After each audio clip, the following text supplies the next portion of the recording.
Good morning, everybody. My name is Mike Curtin, and 16 and a half years after I joined DC Central Kitchen, I still say that I have the best job in the world as CEO of this amazing organization.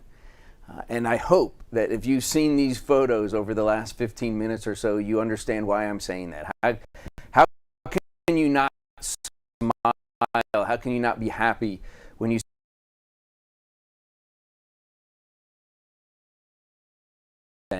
and even behind those masks, you could see, you could feel those smiles. It's just one of the most amazing gifts that I've ever had in my entire life. And in that role, I want to welcome you all to what is our first and hopefully last ever virtual spring fundraising breakfast.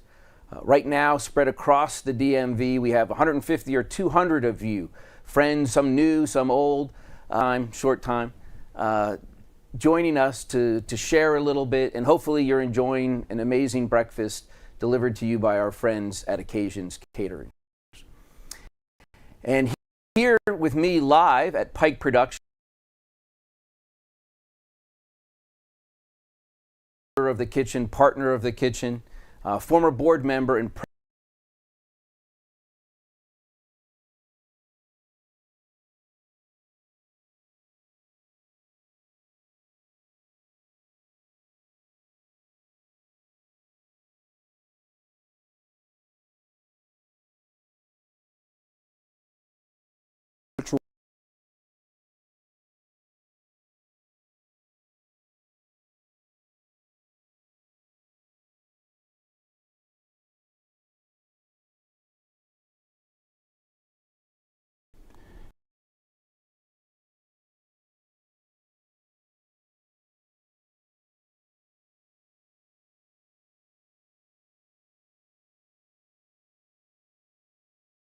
several members of his team even more compelling.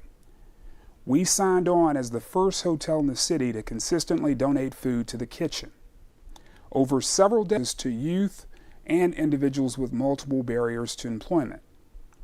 As we continue to expand our footprint of hotels, restaurants, and lounge offerings, we see the kitchen as an indispensable recruitment partner for talent.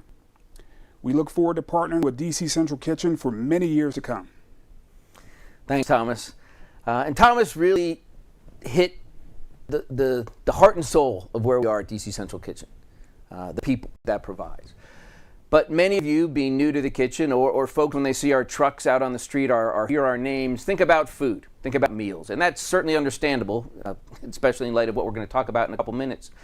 But the kitchen is really about so much more. It's about opportunity. It's about empowerment. It's about righting wrongs. It's about creating paths to self-sufficiency by using food not as an end, but as a means, a tool in bodies, empower minds, and build communities.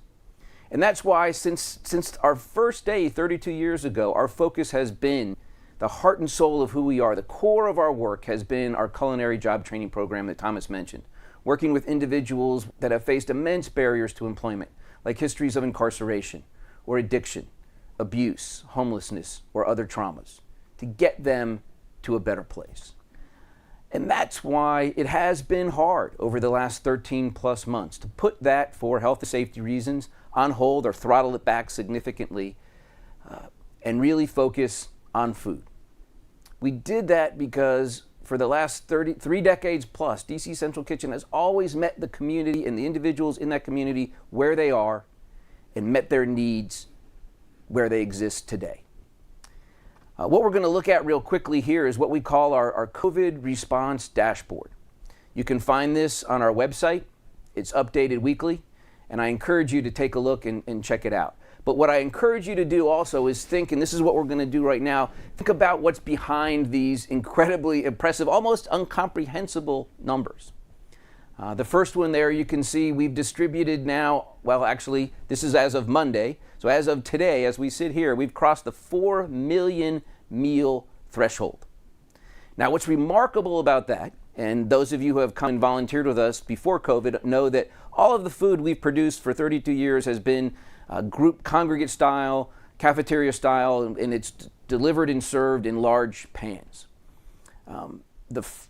March 18th, we were told that by March 20th, all of our meals had to be individually packaged. Something we had considered and thought about and wanted to do, but wanted to be able to prepare, plan for it, have equipment and the proper kind of space that would needed to do something like that. It may seem like an easy exercise, but I can tell you it was incredibly difficult. But to see how the staff has managed it has been remarkable. Think about yourself. Think about packing lunch for yourself and going to work. Think about packing a lunch for your child for school, and then multiply that by 12,000 times every day. It's a big enterprise, but our staff, our team has done it beautifully, heroically, without hanging their heads, without wringing their hands, without asking why, just recognizing that this was an incredibly important job to be done, and exhibited an incredible commitment to do that for their community.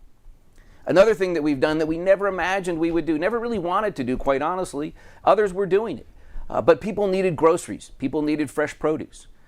As of now, we've distributed almost 2.5 million pounds of fresh groceries to individuals throughout the greater Washington area. We are adding to these bags all the time, protein, shelf-stable items, whatever we can work with, and whatever the communities are asking for to help them get through this incredibly difficult and challenging time. Another number that we're really proud of is the number of units of fresh fruits and vegetables and cut fruits and vegetables we've sold to our Healthy Corners store retailers. Small corner stores in the city's food deserts, our food apartheid areas, where produce, fresh food is almost inaccessible.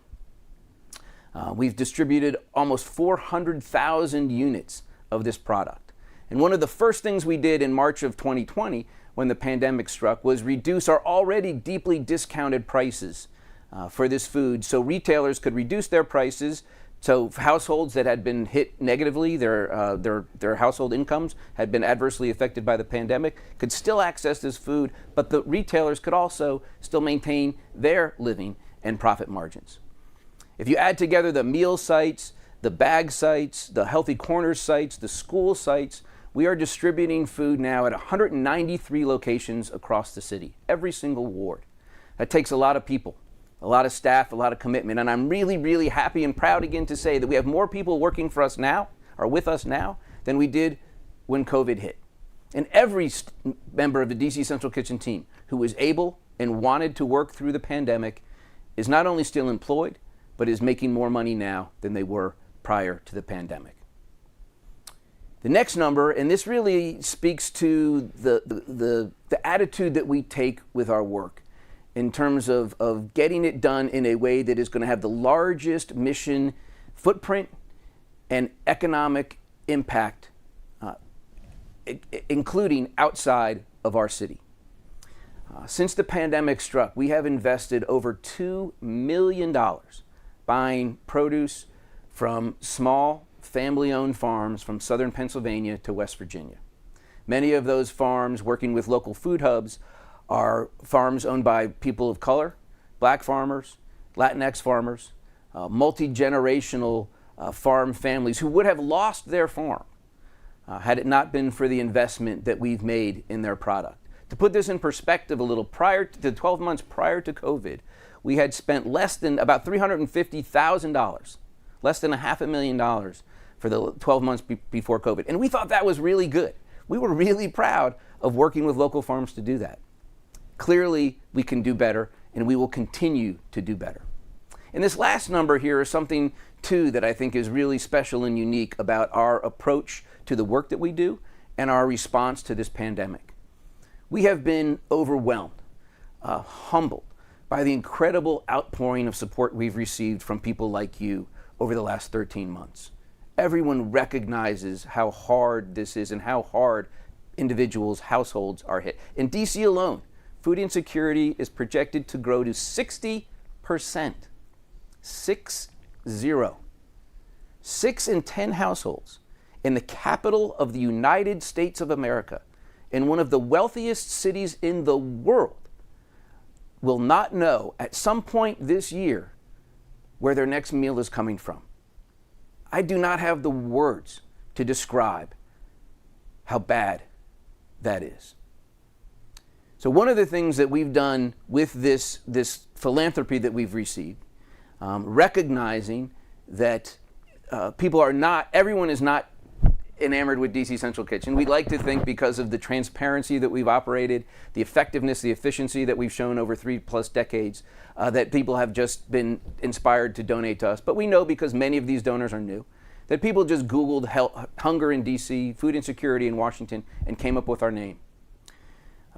And so we've invested over $500,000 with direct grants, sub-grants, or fee-for-service contracts with small nonprofits who don't have the kind of platform that DC Central Kitchen does, or name recognition. Not only so we can meet the needs today, but so that we are creating a stronger, more sustainable ecosystem for the future, when we turn back to focusing more on training and less on providing these meals. But these meals are going to still need to go out to the community, because the effects of this pandemic are going to last much longer after we all get vaccinated and we try to put this in our collective rearview mirror. So over the next little bit, we're going to hear more about our response. You're going to hear from one of my colleagues and what this means to him, and then you're going to get a little glimpse into the future. I hope you enjoy it, and we'll be back to see you in a little bit.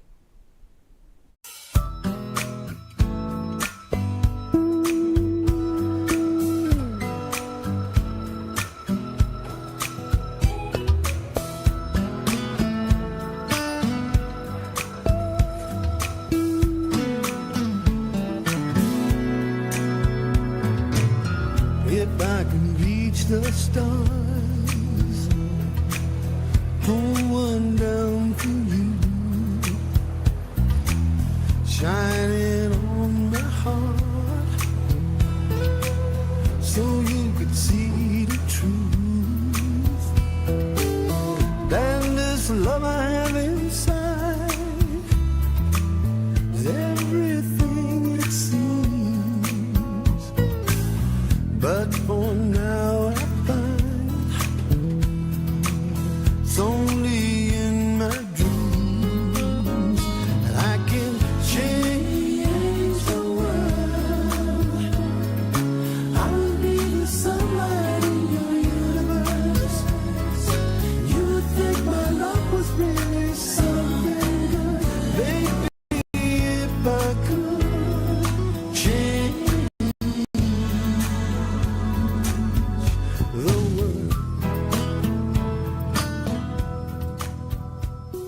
DC Central Kitchen spent the week handing out hundreds of Thanksgiving meals, and our Nicole D'Antonio joins us live to explain how it all went. Good morning, Nicole. And isn't DC Central Kitchen just always on the right side of all these things? They really are. I mean, it's incredible. I was talking to them. They were saying how they've been doing this for more than 3 decades. So when you think about it like that, they really have this down to a science. But this year, of course, it was all upended. Their plans all changed in the ways that they prep, and then, of course, how many meals that they wanted to serve. But as you said, that didn't let them stop them, even as the need now is now greater than ever. In fact, to kind of put all this in perspective, take a look at these numbers here. So I want to show you, according to a recent report by the Capital Area Food Bank, the number of people experiencing food insecurity in the D.C. area will rise from 48% up to 60%. That's 60%. At DC Central Kitchen, they say they've been working by providing nearly 10,000 meals every single day. Now, in the past, most of those meals would go out through the area schools, but this year they created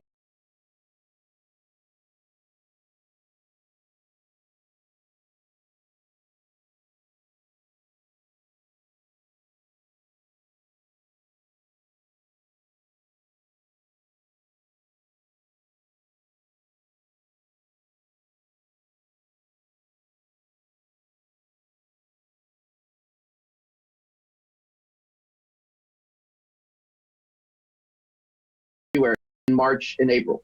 And it's going to be even more so now. People telling other people about, donating food, and it just slowly started coming along, and everybody just, when you're doing a great thing, people going to pitch in and want to be a part of that. The mission and everything is pretty much is still there.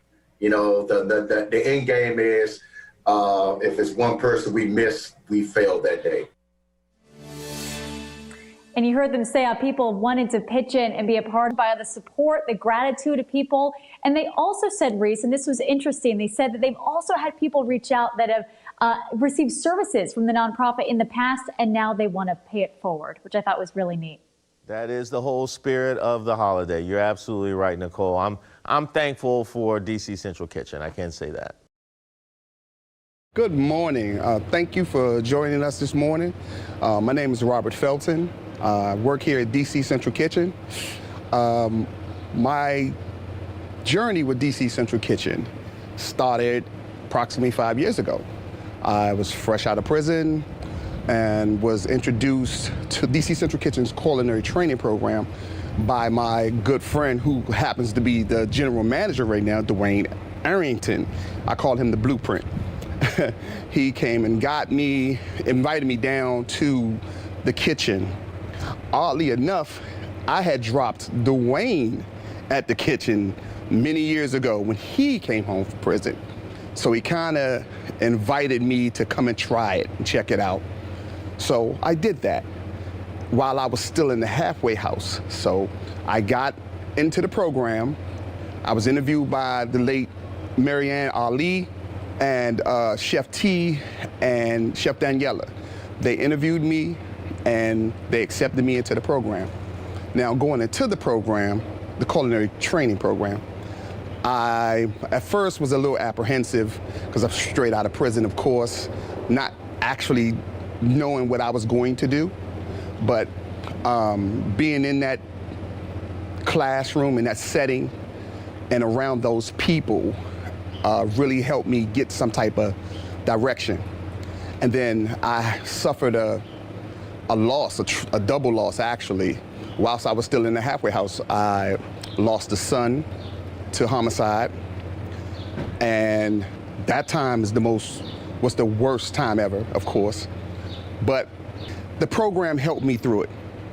These people that I got into class with like 6 weeks prior, whom I really at the beginning didn't feel like I had anything in common with, they kind of loved on me at my loss.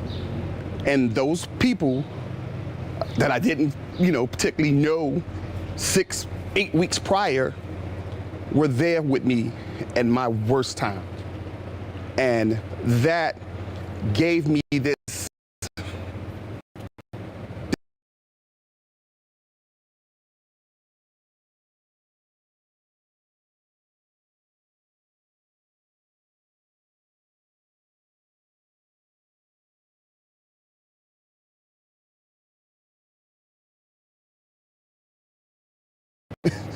and I've been here for 5 years, but in that time, I've been promoted 3 different times. It's through this program that allows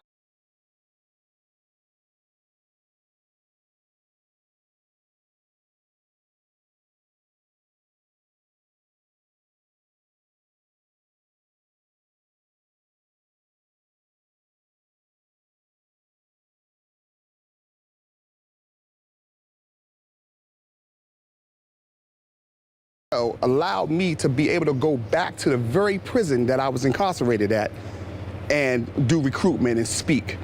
Mr. Tony Vinson, he is the recruitment guy for us.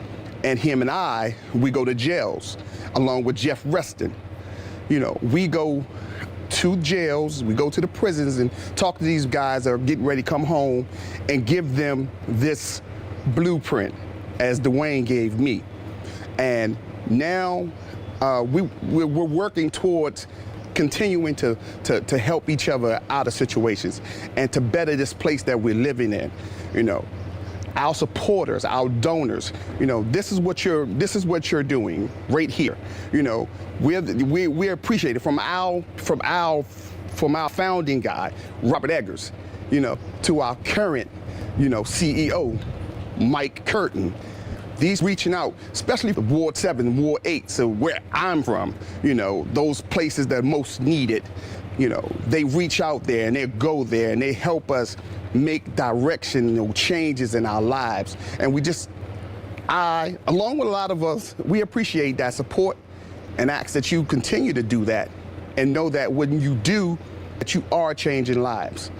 So I appreciate you for taking this time to speak or to hear me speak and look forward to seeing you one time. Thank you very much.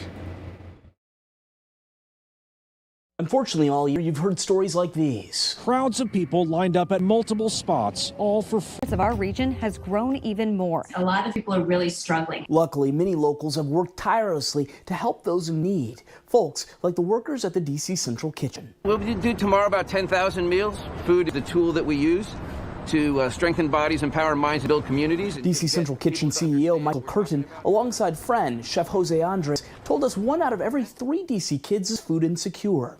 To correct that, the workers at this nonprofit have served nutritious meals at local schools and delivered fresh produce to food deserts. And today, one of the country's most powerful politicians recognized their efforts. To all of the leaders, thank you all. Thank you all. Vice President-elect Kamala Harris. And I've been hearing about your work and your leadership and your courage and the gift that you are giving the community and our country. And so I wanted to come by in the season of Thanksgiving to thank you all also. The DC Central Kitchen said it had a big goal today to leave a lasting impression on Harris and her husband, Doug Imhoff. We hope that some of the work that we do will inspire the work that this administration does. Harris said it certainly did. And you're role models. You're showing what can be done. And Lorenzo Imhoff added in his new role these next 4 years, he plans to fight food insecurity. All right, John Henry, thank you. And a little more on DC Central Kitchen now. The work their team does certainly deserves a spotlight. It's about more than meals. It's about the people who create them. The organization offers a free culinary training program for people who need a hand up getting a job. At a time when so much feels like it's going wrong, they are a shining example of something going right. Good morning. My name is Alexander Moore, and I'm the Chief Development Officer here at DC Central Kitchen. Thank you for sharing your morning with us. Today, you've already heard some powerful stories of transformation. First, from our CEO, Mike Curtin, as he discussed the many adjustments we've made in the face of the pandemic. You also heard from my incredible colleague, Mr. Robert Felton, about his personal transformation and how he is now leading our efforts to bring healthy food and economic opportunity where it's most needed. Today, my role is to tell you a third story of transformation by giving you a look ahead at what we hope to accomplish in the coming year with your support. Before the pandemic, Washington, D.C. was already home to outrageous disparities in health and opportunity. In 2019, D.C. sat atop the nation in rates of food insecurity among children and senior citizens. And in the past year, another 12,000 children have become food insecure. And the number of seniors requesting emergency food assistance has tripled. Before the pandemic, DC's longstanding gaps in access to healthy, affordable food meant that 5 deaths in our city were tied directly to diet, physical activity, and weight. Those challenges, in turn, created a 20-year difference in life expectancy between our wealthiest pockets of Ward 3 in Northwest DC and our most underserved communities in Ward 8, even though these neighborhoods are just 10 miles apart. The pandemic has exacerbated all of these divisions. It's no secret that for far too long, far too many of our neighbors have faced systemic injustices that have kept them of our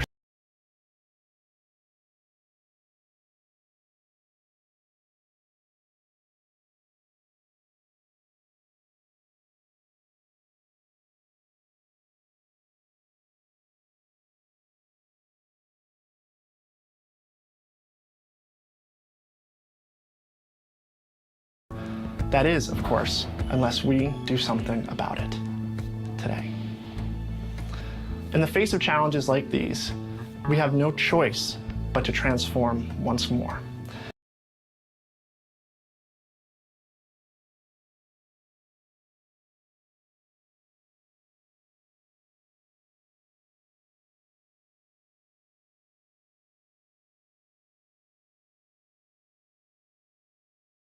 Be declining.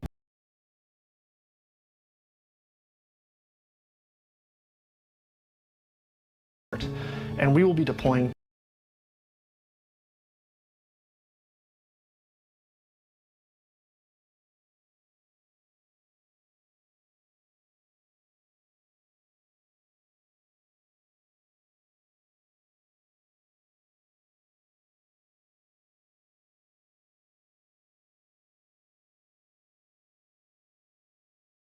opportunity youth who have become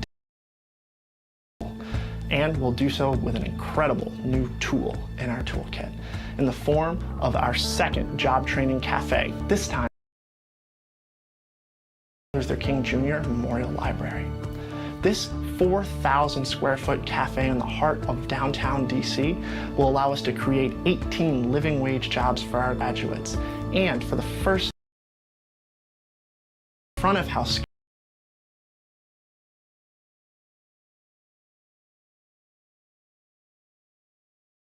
wider variety of hospitality positions upon graduation. The third component of our strategy is unquestionably the most bold. For 3 decades, DC Central Kitchen has done life-changing work in the basement of a crumbling homeless shelter. As members of the DC Central Kitchen family, we want you to be the first to know that in the coming months, we will be embarking on the largest, most ambitious public campaign in our history, a campaign entitled Bringing the Kitchen Home. If successful, this campaign will allow us to open a brand new 36,000 square foot facility where we can triple our capacity for job training and healthy food production in just 11 months from today.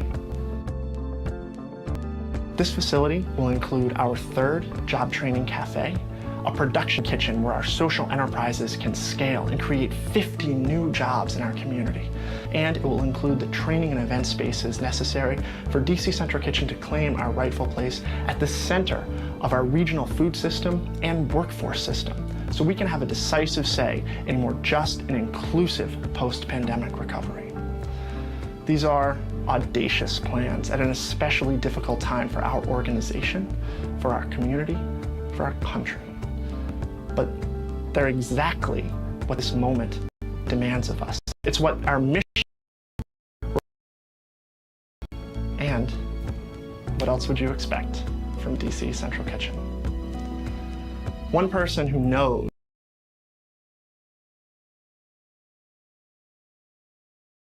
a longtime, generous partner and supporter of DC Central Kitchen.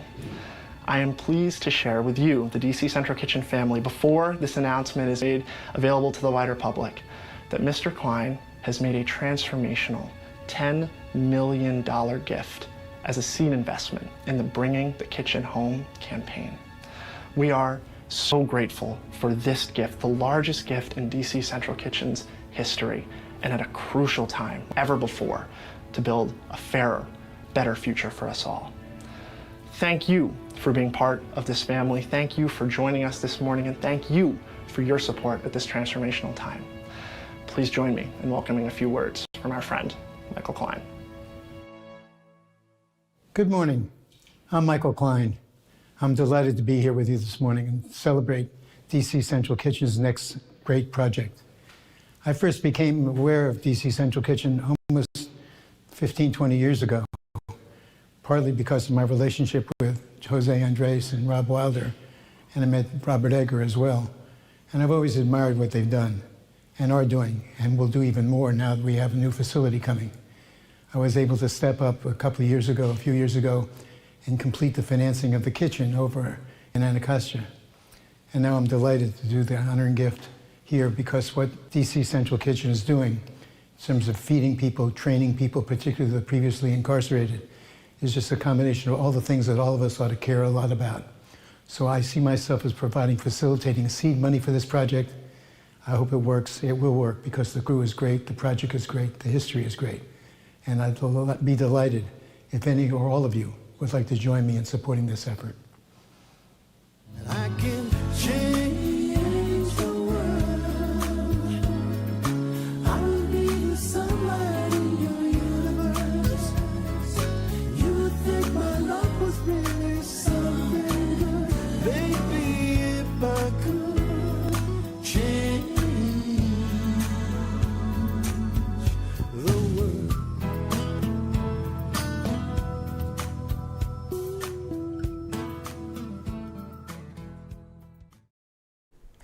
So talk about changing the world. Thank you, Mike Klein, and your wife, Joni Fabre, for that amazing seed gift in our vision of the future.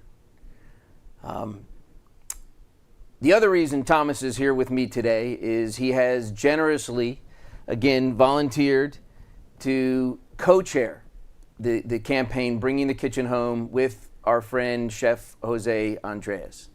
But as Jose knows, as Mike knows, as Thomas knows, as Robert Felton knows, as Alex knows, and all the men and women that you saw on those videos and photos know, we have an incredible need to meet right now, today, and into the next few years to get us past this pandemic.